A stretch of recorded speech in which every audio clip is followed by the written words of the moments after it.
Aatrox has slaughtered gods, but now he faces a man. What if I told you that because of Aatrox, this character that you play as in League of Legends may not actually be Pantheon? Back in 2019, when Pantheon was redesigned from the ground up, so was his lore, and we came to understand that he has quite the list of interactions with other champions, and some mighty ones at that. Welcome to Figuring Out Fantasy, where we'll be diving deep into Pantheon's history by highlighting his altercations with Aatrox on the path to the peak of Mount Targon, and how because of the result, the character we see summoned to the Rift is just a mortal shell of a once mighty aspect of war. If you enjoy deep dives on all things fantasy, from League of Legends to anime to Elden Ring and more, be sure to subscribe to continue getting my videos in your feed and comment your thoughts on your favorite topics. Who we think to be Pantheon was once known as a simple mortal named Atreus. Atreus was destined for battle from a young age, similar to the countless other warriors who are fighting alongside him in pursuit of joining the Rework military forces. Despite the imposing force we see as the embodiment of the aspect of war in Pantheon, Atreus wasn't exactly a standout candidate amongst the rest of the Targonian tribesmen with the goal of being a part of the ranks, but proved to have an unrelenting pride in his perseverance. The Rework are known for their exceptional martial skills, and being part of the militant group overseeing the entirety of the Rakor tribe, preach unwavering loyalty to the Targonian gods. Despite the numerous trials that Atreus would endure, he, while coming out of the altercations bruised and bloodied, would stand up no matter the physical toll, and push forward towards higher and higher limits every single time. This fierce determination grabbed the attention of a fellow aspiring soldier, Pylus, as the two continued to compete in the training circle. Pylus recognized how Atreus possessed the qualities that a soldier would need to truly succeed within the ranks of the Rework, and would compete with him as a cherished brother in arms and achieve that which so many Rakoran tribesmen sought to become. The two were later part of a group of Rakor who stumbled upon a barbarian incursion, and in an unfortunate series of events, nearly the entirety of their patrol lay defeated. But this left our two soldiers confused and even betrayed, since they were typically overseen by the gods. Why wouldn't the aspect of the sun protect them from these invaders? The bond between the two warriors grew in survival, and with the barbarian invasion behind them, they began their ascent of Mount Targon, and, taking matters into their own hands, they were determined to reach the Celestial Summit to claim its ascension and execute proper action as the protectors of Targon. As they ventured higher, the air grew thin, and the nature of the elements intensified their assault. Biting winds and freezing temperatures tested the limits of their endurance. Each step brought them closer and closer to the divine aspects that loomed above. The celestial power emanating from the peaks was almost teasing them. The legends and stories spoke about in their tribes seemed tangible now, as if they were on the precipice of touching the divine. But as they approached the summit, they realized that claiming the power of the aspects would not get any easier, as Pylus, though undeterred, began to show exhaustion from the grueling ascent. Atreus, the ever-determined warrior, urged his cherished ally forward, but with every step, he began to fade. As Atreus reached the summit, he stood alone, acknowledging his brother in battle Pylus as a key contribution as to why he's here. And in this moment, the aspect of war claimed him as its vessel. As the celestial power took a hold of him, it began to reshape him into the immortal warrior known as Pantheon. As a mighty aspect, Pantheon came to question why he was bestowed with such an unworthy host like Atreus, a man that, while enduring the climb of Mount Targon, had only known defeat prior.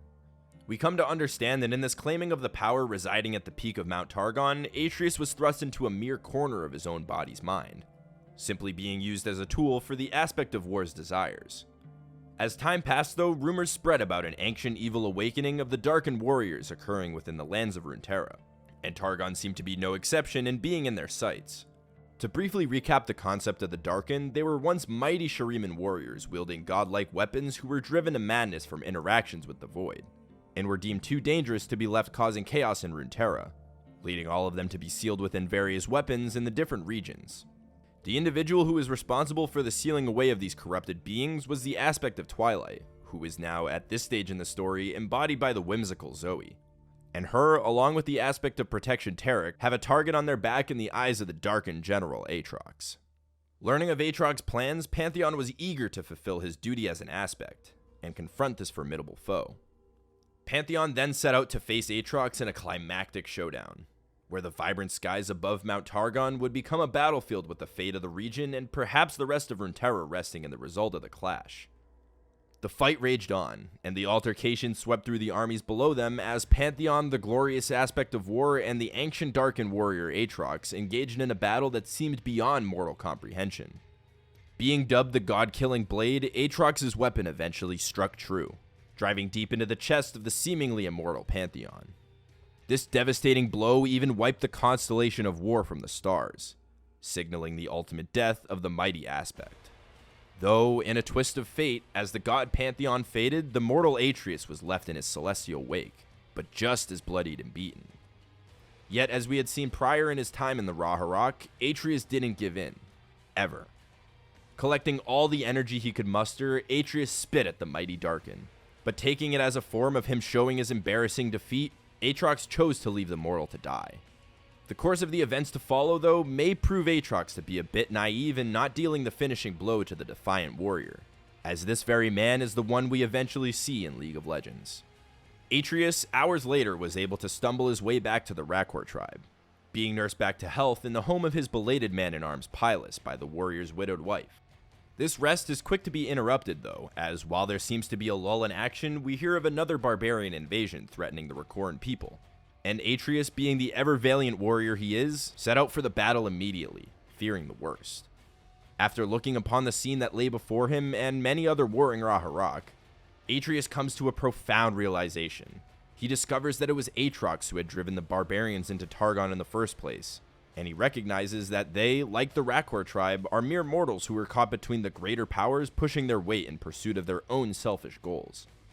In a moment of bravery, with cold rage filling his heart, Atreus overcomes the intimidation of his perceived lack of strength as a mortal and thrusts himself back into a clash with the mighty Aatrox. The ancient warrior taunted Atreus, claiming him to be powerless without the strength he once possessed courtesy of the aspect of war. But yet the struggles of mortal men and the fight to overcome adversity imbued the celestial weapons he wielded with great power once again, despite there not being a constellation of war in the sky at all. But while it's a more even playing field than initially anticipated, Aatrox's mighty strength we witnessed earlier was put on display yet again, as our mortal hero was cast to his knees time and time again by the brute force of the enemy.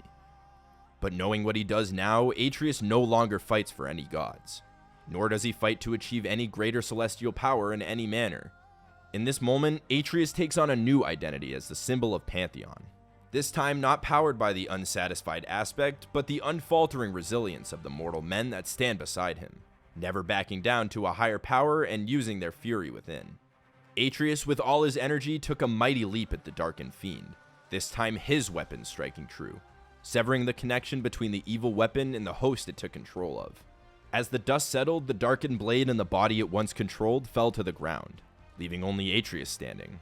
The victorious warrior looks to the stars as his constellation blazes back to life, though he's quick to realize that the aspect of war that once resided within him did not reanimate. From that moment, Atreus makes a solemn vow to oppose not only those who threaten the gods, but the gods themselves.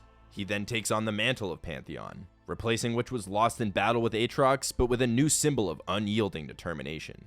His weapons now being fueled with the will to fight that can only exist in the face of death. For with the divine Pantheon gone, war must be reborn in man. Knowing the context to this entire story, it's very interesting to understand how Atreus is coined as Pantheon when being summoned to the Rift. Technically, he's still the mortal body of Atreus, but armed with the aspect spear and shield, his fury empowers the legendary pieces of equipment and allows him to temporarily use their true power when having built up enough latent rage. We see this in his passive, where his normal abilities are empowered when gaining enough stacks of his mortal will. And even in his ultimate ability, when he shoots to the heavens, he momentarily embraces the power of the true Pantheon, and comes into battle with all 5 stacks already empowering the celestial equipment. Though only once truly being named Pantheon as the aspect of war, knowing of the righteous cause and the brotherly bonds that Atreus fights for makes him an even more worthy holder of the title of Pantheon in my eyes. So I'll let this one slide and not complain when he doesn't get a name change for the duration of League of Legends' existence. If you made it till the end, thanks for watching. Like I said, if you have some thoughts, make sure to comment them below. I read and reply to as many comments as I can, as it's one of the most enjoyable parts about making videos.